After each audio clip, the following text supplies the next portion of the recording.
Hey guys, in this video we're going to take a look at the two things that you can do to lower the image resolution or size on the Samsung Galaxy S20 or the Galaxy S21 series.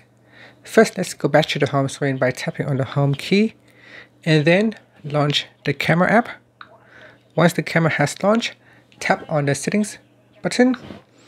In camera settings, you want to go down and tap on picture formats.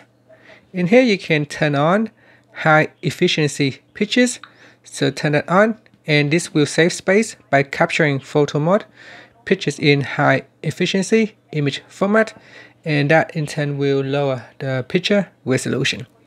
Okay, so that's method number one.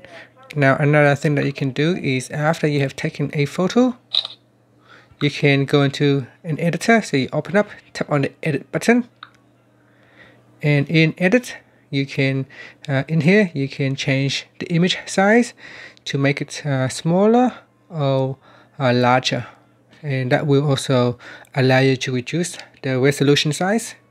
And okay, so to do that, you tap on the option button at the bottom here, and then you tap on resize, and in here you can resize the image to 20%, 40%, 60%, 80%, or original.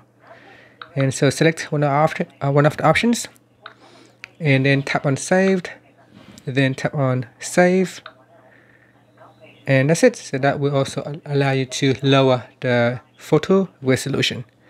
And that's it. Thank you for watching this video. Please subscribe to my channel for more videos.